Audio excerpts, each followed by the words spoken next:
असल में इस्तिग़फ़ार का माना नहीं समझते हम लोग। एक शख्स मेरे पास आया, हकीम, कि मैं जो मतब में बैठा हुआ था, आया, कहने लगा हकीम साहब, उसने कुछ बताया कि मेरे मामला सही नहीं है। अच्छा, तो मैंने कहा कि भाई, मैंने उसकी नब्ज़ देखी, मैंने कहा यार तुम्हारी उम्र तो ऐसी नहीं है, तुम तो बूढ़े हो चुके हो, ये तो लगता है कि तुमने बहुत बेएहतियाती की है इन मामलात में, ऐसा तो नहीं होता। कहने लगा हाँ बस वो ज़रा कुछ बेएहतियाती हो गई मेरे से, तो माहौल सही नहीं था मेरा, बड़े मामलात ख़राब हो गए। असल में हम जो है ना, तौबा का माना नहीं समझते कि तौबा क्या है। उस शख्स ने, मैंने उससे कहा यार मैं तुम्हारा इलाज करता हूँ, तुम तौबा करो। यानी वो शख्स तकरीबन 10 साल से गुनाहों में मुब्तला रहा और उसके मामला बिल्कुल ख़त्म हो गए। अब मैंने उसको बोला कि तुम तौबा करो, मैं तुम्हारा इलाज करता हूँ। तो कहने लगा तौबा तो मैंने निकाली है, मैंने तौबा निकाली है। मैं उसका चेहरा देख रहा हूँ, तौबा के तो कोई आसार मुझे, अब दिल की क्या हालत है मैं नहीं जानता, लेकिन बज़ाहिर नदामत होती है, कुछ मामला कुछ भी नहीं।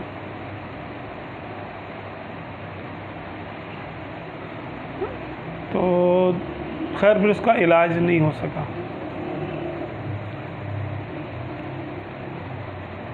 तौबा का माना नहीं समझते, इस्तिग़फ़ार का माना नहीं समझते। कहते कि बस ये हमने कर लिया, ऐसे कर लिया, इतना भी बड़ा गुनाह हो जाए ऐसे किया। बाज़ ज़्यादा अगर तौबा करनी है तो ज़मीन को भी हाथ लगाते हैं, ऐसे करके हाथ लगा, भाई मेरी तौबा, पता नहीं ज़मीन से क्या, मैंने देखा, मैं यूँ भी करते हैं, ऐसे भी करते हैं तौबा। ये मुख्तलिफ़ तरीके लोगों ने बनाए हुए। इस कुछ भी करने से तौबा नहीं होती है। तौबा का माना है कि जैसे अगर कोई शख्स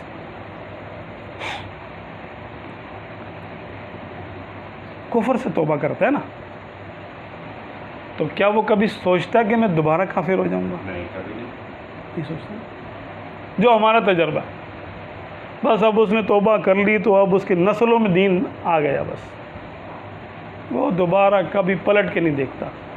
ये अल्लाह का शुक्र है कि ये तौबा हो जाती है। जिसको अल्लाह ताला ईमान लाने की तौफीक देता है, फिर वो दोबारा कुफ्र में लौट के नहीं जाता। ये हो गई सच्ची पक्की तौबा हो गई उसकी, कि उसके जहन में दूसरे खुदा का तसव्वुर ही मिट जाता है, शिर्क का, कुफ्र का तसव्वुर ही ख़त्म हो जाता है। कि दोबारा उस तरफ लौट के जाना तो दूर की बात है, वो अपने उन रिश्तेदारों को छोड़ देता है, अपने उन माँ बाप को छोड़ देता है जो उस मज़हब पर होते हैं, पहले वाले मज़हब पर। वो कहता है नहीं यार, मैं अब मुसलमान हो गया हूँ तो मैं इनके साथ नहीं रह सकता, ना इनके साथ खा सकता हूँ, ना पी सकता हूँ, ना इनके साथ। और उसको बोलो दोबारा तुम अपने पुराने माबद में चले जाओ, इबादतगाह में चले जाओ, नहीं जाएगा। कुछ लोगों को हमने देखा, उन्होंने कलमा पढ़ा, पहले वो कुछ और थे, उन्होंने जब तौबा की, कलमा पढ़ा, तो बाकायदा साबित कदम रहे वो। फिर वो अपने रिश्तेदारों के यहाँ भी, जैसे किसी के मरने पे आ गए या किसी की शादी में आ गए, तो बस से खाना पूरी के लिए, जैसे बहन की शादी में आए तो भाई हैं, उन्होंने अपना जो हिस्सा था वो दिया और चले गए, खाना भी नहीं खाया। सच्चे मुसलमान जिसे कहते हैं। तो इस तरह का मामला अगर गुनाहों के साथ हो जाए, ये सच्ची तौबा है।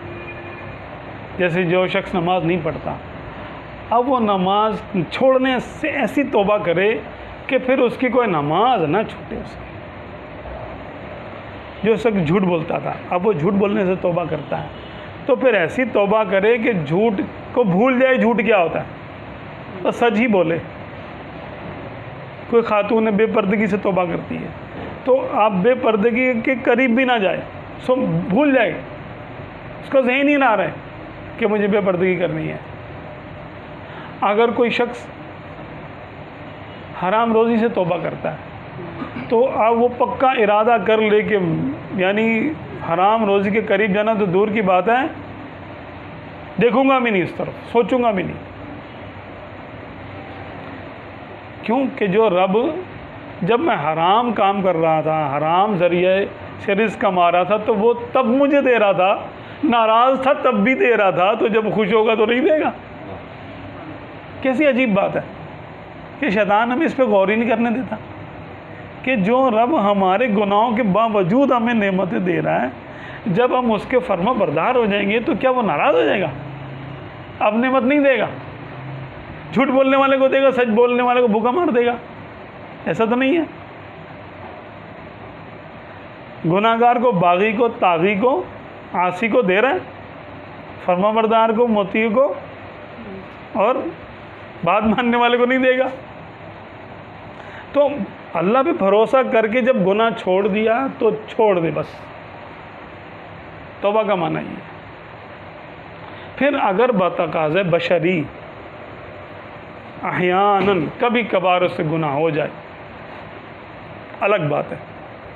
या कोई एक आध गुनाह, अब 1000 गुनाह करता है, 990 छोड़ दिए, 10 रह गए, छूटते नहीं है, इंसान है ना, चलो छूट है।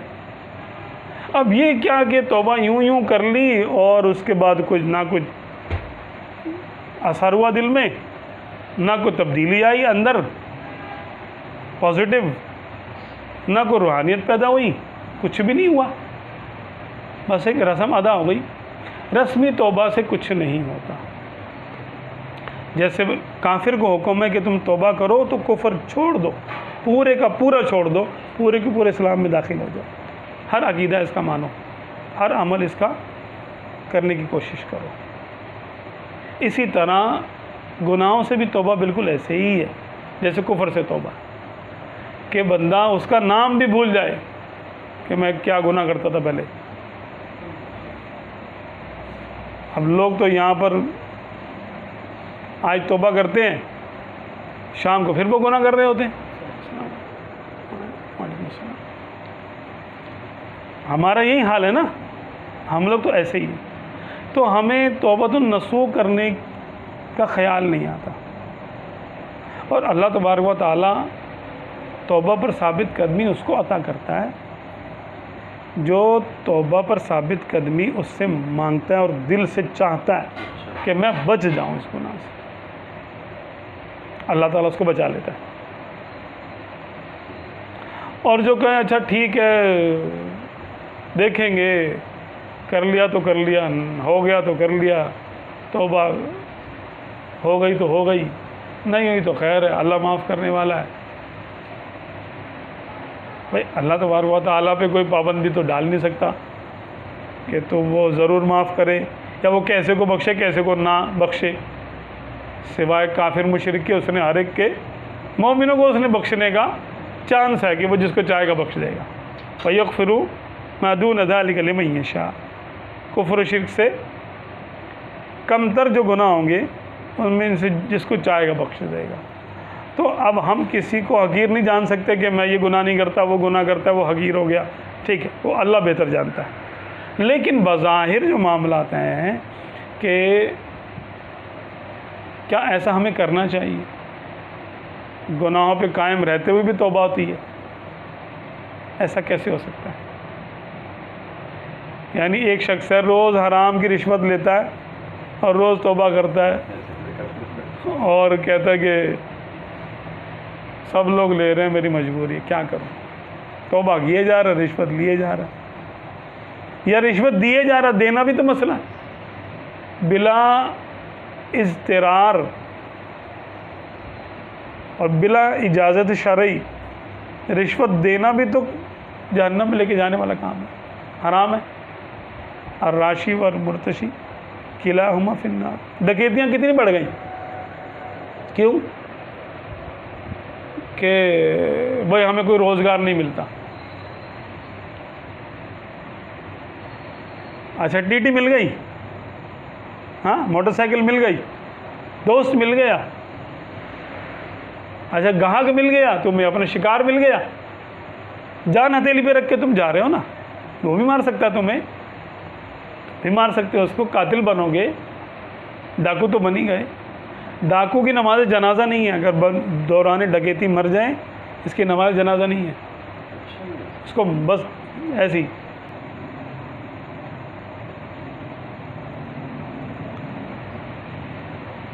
तो ऐसा काम करने के लिए खड़ा हो रहा बंदा, लेकिन छाबड़ी लगा के नहीं खड़ा हो सकता। छाबड़ी लगा लो भाई, उसमें जो है ना बेइज्जती है, डकैती में बड़ी इज्जत है। क्या बात है, कोई मुज़ाहमत करता उसको गोली मार देते। एक डाकू ने तौबा कर ली, मेरे से उसकी बातचीत हुई तो कहने लगा कि जब मैं शुरू में अंडर ट्रेनिंग था, पहले दिन मुझे बड़े डाकू ने बोला चल मेरे साथ बाइक छीननी है। तो फ़लसफ़ा देखें उनका जहन क्या है। मेरा जहन उसने ये बनाया कि भाई देख ले, रहम नहीं करना,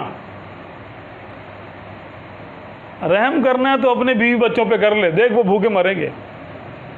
अगर तूने सामने वाले पे रहम किया तो फिर उन पे जुल्म होगा। तो बस तो फिर अगर तूने रहम ही करना है तो अपने वालों पे कर, सामने वालों पे ना कर। तभी देखें गोली मार देते हैं, किसी की कमाई लूट के छीन के ले जाते हैं। बाज़ औक़ात तो वही पैसे होते हैं उनके पास। 2 मरतबा मुझे भी लूट चुके, मेरे साथ भी हो चुका 2 मरतबा। इस शहर में रहते हैं ना, तो ये तो है। तो इनको सोचना चाहिए कि जो खुदा तुम्हें, जब तुम हराम काम कर रहे हो, वो तुम्हें रोज़ी दे रहा है ना, तो यार हलाल काम कर लो। तो क्या रोज़ी नहीं देगा, तुम्हें भूखा मार देगा? ऐसा कौन सा शख्स है जिसने हलाल छोड़ के हराम को अपनाया और उसने जन्नत कमा ली हो? और ऐसा कौन सा शख्स है जो हराम छोड़ के हलाल की तरफ आया और भूखा मर गया हो? ऐसा नहीं है। जिनको तुम लूटते हो वो अगले मरतबा फिर ले लेते हैं मोबाइल, अल्लाह उनको फिर दे देता है। तुम वही चोर के चोर रहे, डाकू के डाकू रहे, तो फ़ायदा क्या हुआ? तुम्हारा घर नहीं भरेगा कभी। एक चोर अपने बेटे को लेके जा रहा था अपने साथ, तो पहले चोर था वो, यानी पहले किस्में होती थी कि चोर चोरी करता था, डकैत नहीं बनता था ना, मारता नहीं था किसी को, मौका मिलने पे भाग जाता था। कोई उठ गया तो ये जो ना भाग जाते थे, अपने जिस्म पर तेल वगैरह मल के आते थे और लंगोट पहन के आते थे, ताकि जो ना पकड़ाई में नहीं आए किसी की। तो उसी पे ये फिर जो है ना मिसल मशहूर हुई कि भागते चोर की लंगोटी सही। हाँ, कि जो हाथ में आया भाई वो तो ले लो, बच गया, बाकी तो लेके भाग गया वो। तो चोर अपने बेटे को लेके जा रहा था, तो कहने लगा देखो बेटा, ये वो घर है सामने वाला, इसको मैंने 7 मरतबा लूटा, कभी नहीं पकड़ा गया। बेटे ने बोला लानत ऐसे पेशे पर। देखें आज भी उसके घर में दिया जल रहा है, हमारे घर में दिया नहीं जल रहा। 7 दफ़ा लूटने के बाद भी उसके घर में दिया जल रहा है।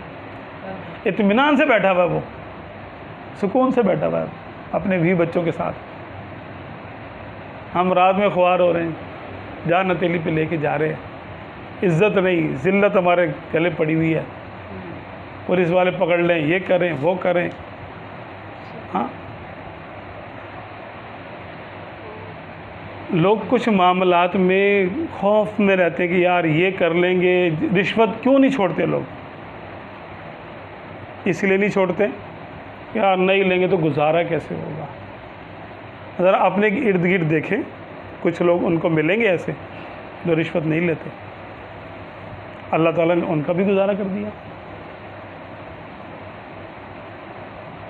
वो अपनी ज़िंदगियां गुजार के चले गए 70-70 साल की, सारे काम भी उनके हो गए, उनके बच्चों की पढ़ाई भी हो गई, बच्चों की तालीम हो गई, बच्चों की शादियां हो गई उनके। आपसे ज़्यादा सेहतमंद भी हैं वो, और आपसे ज़्यादा इत्मीनान में भी हैं, और लोग उनका एहतराम भी करते हैं, आप भी करते हैं उनका एहतराम कि यार ये बंदा सही है, रिश्वत नहीं लेता ये।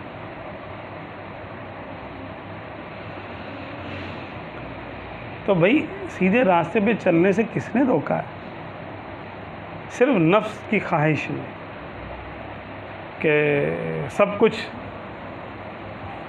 वक्त से पहले चाहिए। जन्नत में भी चाहिए क्योंकि मुसलमान है, जन्नत तो हो गई पक्की, कलमा पढ़ लिया। यहाँ पे भी चाहिए जन्नत, जन्नत भी काफिरों वाली, जो काफिरों को मिली हुई है वो हमें यहाँ मिल जाए, और जो वहाँ पे मोमिनों को मिलेगी तो हम मोमिन है तो वहाँ पे हमें मिले। ये क्या?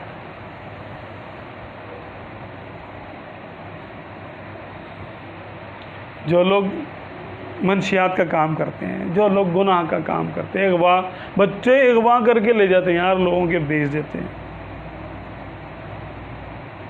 बुरे बुरे अफ़ाल में मुब्तला हैं लोग। उनसे बोलो तौबा, अच्छा इनका अंजाम अच्छा नहीं होता।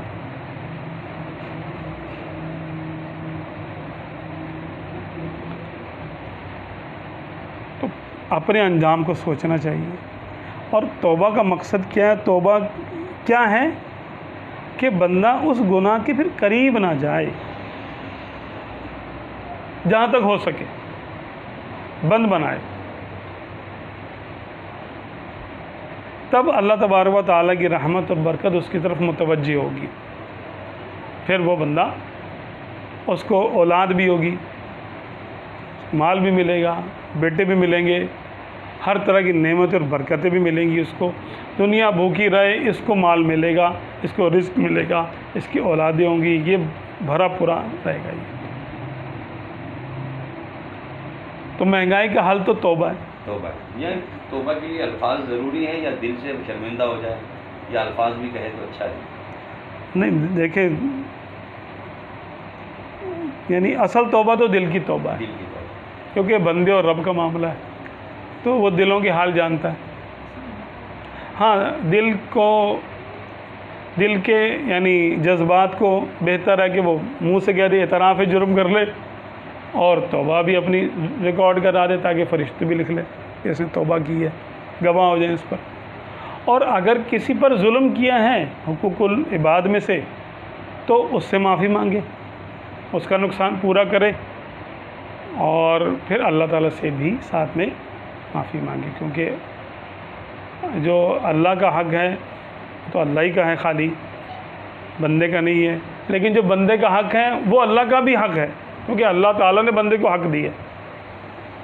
तो बंदे से भी माफ़ी मांगनी पड़ेगी और अल्लाह से भी माफ़ी मांगनी पड़ेगी कि मैंने तेरे हुक्म की खिलाफ वर्जी की थी, दोनों तरीके से।